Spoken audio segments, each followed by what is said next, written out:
Usai menelusuri para pedagang di Pasar Tumpah, saya berpindah ke Pasar Pos Duri. Kondisinya terasa amat berbeda dengan keramaian pasar yang berada di luar. Saya bertemu Bashir yang sudah berjualan ayam potong sekitar 10 tahun. Ia harus membayar sewa lapak sebesar 5 juta rupiah per tahun. Tak heran, hal itu menimbulkan perbedaan harga komoditi yang dijual pedagang. Pemasok mereka pun berbeda. Dibandingkan dulu sama sekarang itu yang paling terasa perbedaannya itu apa?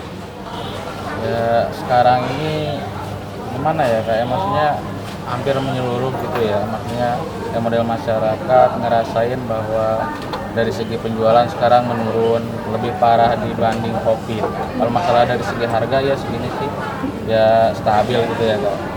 Cuman mungkin dari masalah dari daya beli masyarakat aja lagi menurun sekarang.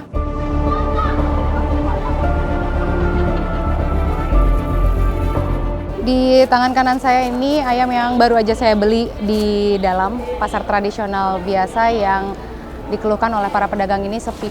Dan harganya memang berbeda antara ayam yang beli di luar, walaupun relatif perbedaannya sedikit.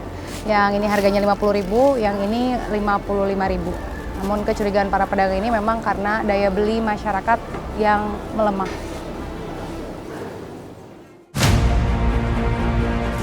Tak hanya Bashir yang mengeluhkan kondisi sepi pembeli, Darmi juga mengeluhkan hal yang sama. Pedagang sayur ini mengungkap jika kehadiran Pasar Tumpah berimbas terhadap dirinya. Namun nenek ini hanya bisa pasrah. Bandingkan dulu dan sekarang menurut Ibu gimana? Jauh berbeda, jauh sekali. Ini sampai punya utang bank. Ada pengaruhnya nggak perbedaan harga di dalam pasar sama pasar tumpah itu Bu? Yang Pasar tumpah mana? Deprok yang di luar itu Bu? Yang di luar, ya lain dong. Jatuh, malah murahan di luar sama di sini. Nah itu pengaruh nggak sama? Ya pengaruh lah, pengaruh. Coba kalau nggak ada pasar di luar, ramai sini. Kan dia kan podrek kan namanya orang sama-sama nyari rezeki, biarin. Mau murah di sana ya biarin, kalau masih rezeki saya kan yang beli sama saya, gitu aja saya. Pasar tradisional Pos Duri sudah ada sejak tahun 87. Selang 2 tahun barulah Pasar Tumpah Kalianyar mulai muncul. Hal ini menimbulkan kedua pasar yang berdekatan seakan bersaing. Karena lebih dekat dari rumah, lagi sepi, pada sepi, udah bayar kontraknya mahal, nggak ada yang belanja. Kasihan ya orang orang pada belanja keluar. Di luar mah enak nggak bayar kontrakan, di dalam kan bayar kontrakan. Jika dulu kehadiran pembeli merata, kini tak lagi sama. Masyarakat mencari kebutuhan sehari-hari yang lebih terjangkau. Kalau untuk pasar itu pasar kesepakatan masyarakat. Karena mengingat masyarakat membutuhkan, karena pasar-pasar yang ada dari pemerintah kayak PD Pasar Jaya itu jauh dari Kalianyar. Wilayah kita ada 9 RW, 101 RT. Artinya masyarakat itu membutuhkan kebutuhan sehari-harinya itu dekat. Dulu memang pasar itu sudah ada, sebelum pasar itu ada di bahu jalan, adanya dulu di rel. Kalau untuk legalitas emang tidak ada, cuman kami pihak aparatur Kelurahan Kalianyar itu mengetahui keberadaan pasar itu.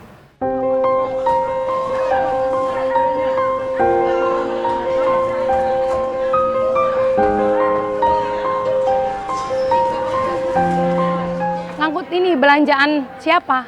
Bapak atau bukan? Belanja ibu-ibu. Bisa saya, ini yang kresek saya bawa ya? Iya. Oh belanja ibu-ibu, Bapak mau kemana? Mau ke Pos Duri sana. Oh gitu, oh gitu. Boleh ya saya ikut bantu ya? Boleh. Oke. Kondisi ekonomi melemah tak hanya dirasakan para pedagang di pasar. Banyak dari mereka yang menggantungkan hidupnya dari Pasar Pos Duri. Kalin, seorang kuli panggul yang sudah belasan tahun bekerja di Pasar Pos Duri. Lansia tangguh ini mengandalkan tenaganya untuk membantu mengangkut belanjaan orang lain. Pelanggan Karim berasal dari pemilik warung kecil yang berdiri di sekitar Pasar Pos Duri. Nanti barang belanjaan orang itu ditaruh di sini di atas. Dulu Dulu dalam satu hari, ia sanggup mengantar barang ke lebih dari 10 warung makan. Seiring bertambahnya usia, sudah semakin jarang pedagang yang menggunakan jasanya. Upah yang didapat hanya berkisar 10 sampai 15 ribu rupiah. Dalam sehari ia hanya dapat memperoleh sekitar 60 sampai 80 ribu rupiah saja. Hasil yang tak sepadan dengan tenaga yang dicurahkan. Walau berat, Kalim tak punya pilihan.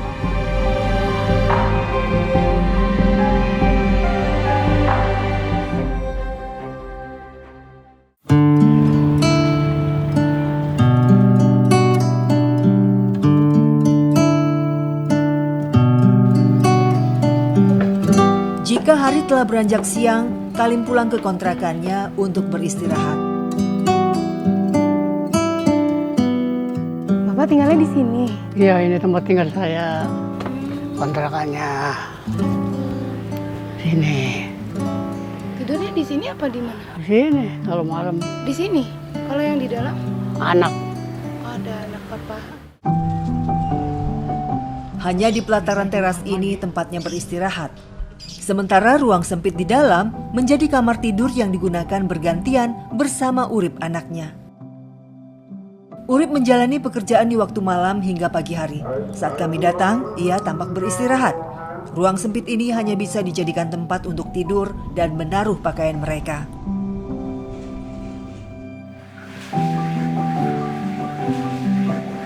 Sementara ketika hendak mandi dan mencuci, Kalim menggunakan kamar mandi bersama. Namun tak ada dapur yang bisa digunakan para penghuni kontrakan. Sebab mereka tinggal satu bangunan dengan warung makan yang masih satu pemilik.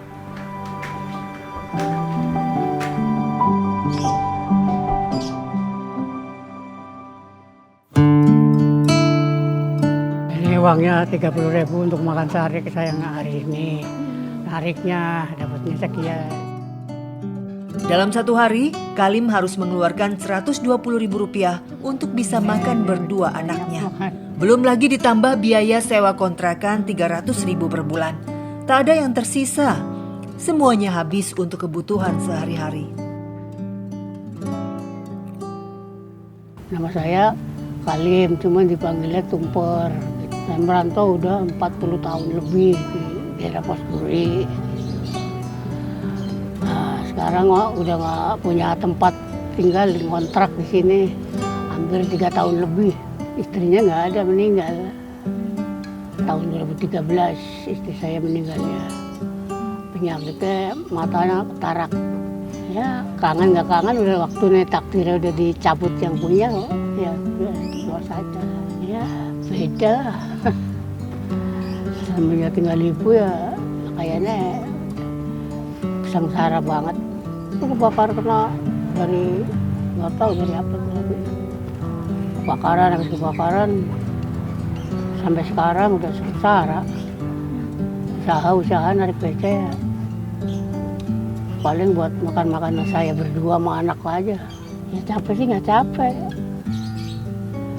Kalau udah niatnya semangat mau kerja ya nggak niat capek. Hidup dalam ketidakpastian jelas sangatlah berat, tapi ia tidak menyerah.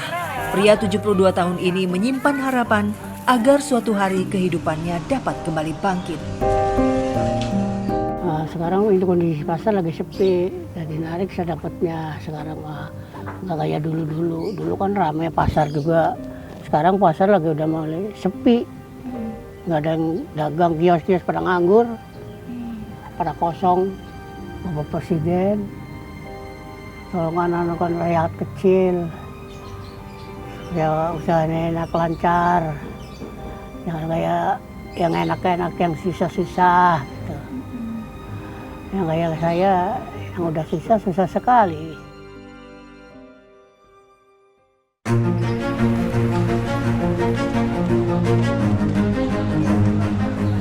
Lain lagi cerita yang ada di Pasar Induk Kramat Jati.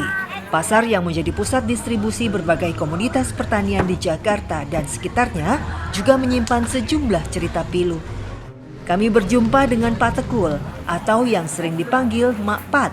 Ia adalah seorang pemungut sayuran yang sudah rusak. Mak Pat dan kawan-kawannya menyortir ubi yang kiranya masih bisa dijual kembali.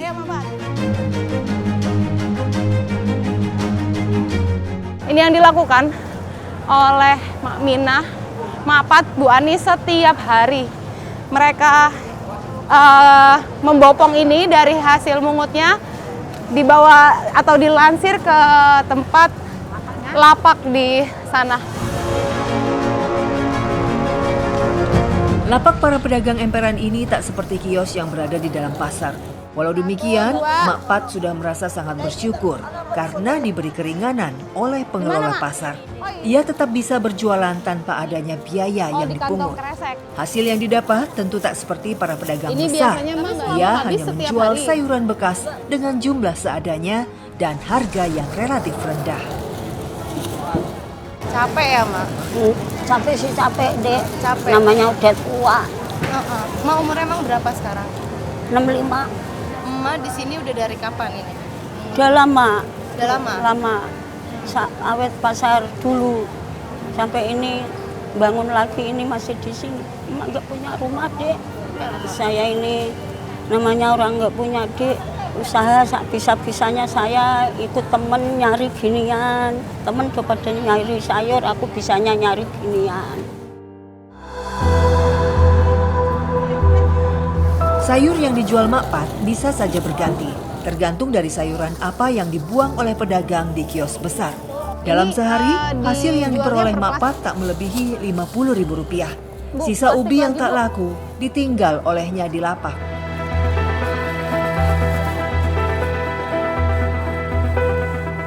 Ya, banyak kan?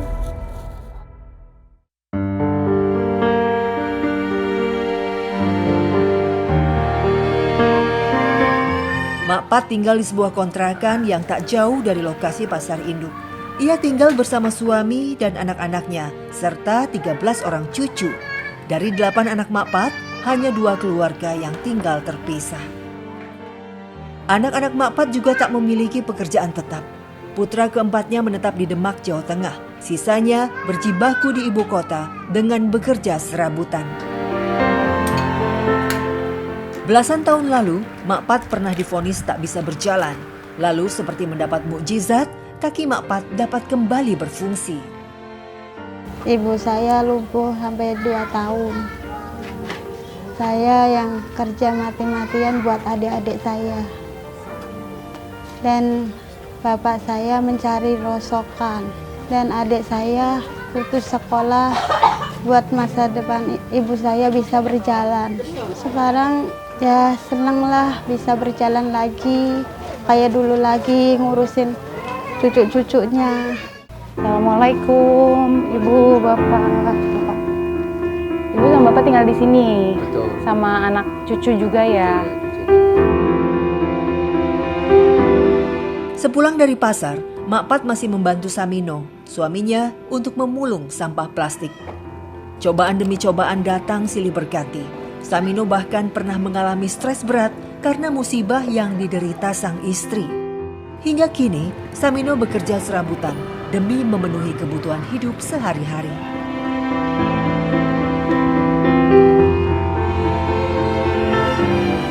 Cita-cita ke istri nggak nyampe. Soalnya itu pedih banget. Di anak-anak masih kecil, pada sekolahnya putus semua tuh. Jadi anak yang sekolah itu 4 putus semua. Soalnya ibunya sakit, saya ya dikategorikan gelandang ya, nggak punya ini. Nah, di situ saya mulung, tadinya saya nggak bisa jalan ya. Setelah kerja ya saya merawat istri, saya ramu terus tuh pada waktu saya sakit. Nah, terus itu dari sedikit ya alhamdulillah bisa jalan itu. Ya hidupnya kayak begini deh. Sampai punya anak banyak, hidupnya yang sengsara aja. Jauh sih mau mati. di Bogor sama di Tangerang sono yang di tengah sawah.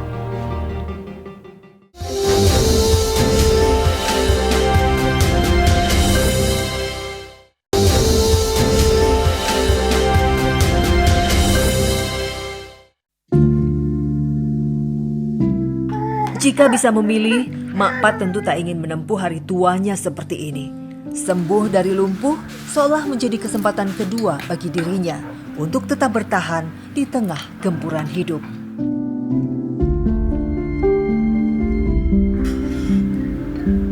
Merantau di sini udah lama, tapi ibu hidupnya kayak begini susah, nyari makan dapat dikit-dikit. Tuh. Itu makanin cucu-cucu banyak, penghasilannya dikit deh. Gimana ya Allah, mudah-mudahan dapat rezeki dari mana aja, ada yang nolong saya ya Allah. Saya gitu sambil nangis-nangis. Apa yang paling bikin ibu sedih itu emang apa? Ya hidupnya kayak begini deh, udah gak punya orang tua, mau pulang nggak ada yang buat pulang, rumah nggak punya.